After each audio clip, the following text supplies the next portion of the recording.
So today I want to talk about how I use class discussion in my class. This is a feature that I'm finding particularly helpful at the moment, especially whilst I'm teaching from home and I'm having to make sure that instructions and details are getting over to the children really clearly.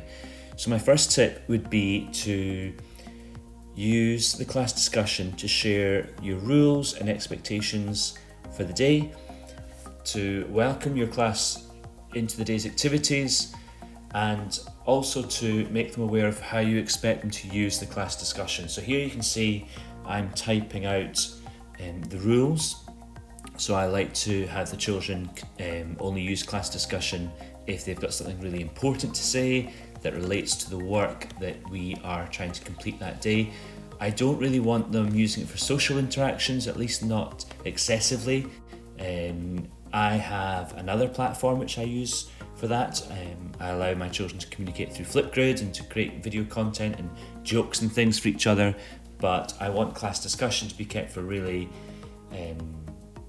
work-related content. So you can see here that I am talking about things like your tone and your manners whilst posting into class discussion, but also trying to encourage children that if they are stuck on something, sometimes it is good to share that with an open forum, but sometimes actually it might be better just to post that request for support within the assignment, and that way as a teacher I can go in and give the support that is needed for that child. Now, I like to post these rules every morning so that they're always there at the top of the page. Okay, so here you can see that one of my students is starting to use the class discussion for social communication, which is fine on occasion, but sometimes it's just too much and it gets in the way of what we're really trying to achieve through class discussion.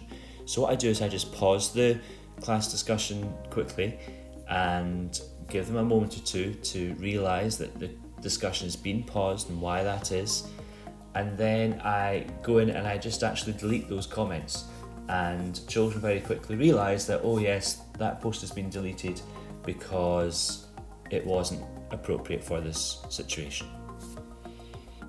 And now for two new features that Showbie have just added that were asked for by teachers, and they've been very quick to respond, and we're finding them particularly helpful at the moment.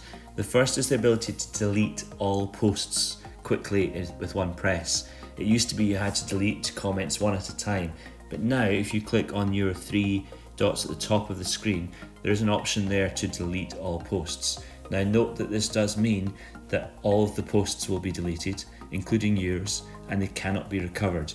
Therefore, if you are going to post your class rules every morning, it would be important to copy and paste, have those ready to paste again once you've deleted your feed. So what I tend to do is I leave the posts up overnight, and then first thing in the morning I copy my class rules post, and then I delete all of the posts in class discussion and then just paste that one back in.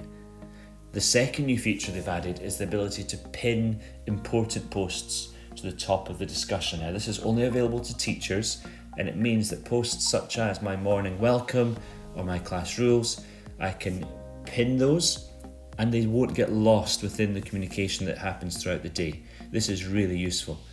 And any posts that come in afterwards will just automatically feed in underneath your pinned posts. You can also have multiple pinned posts.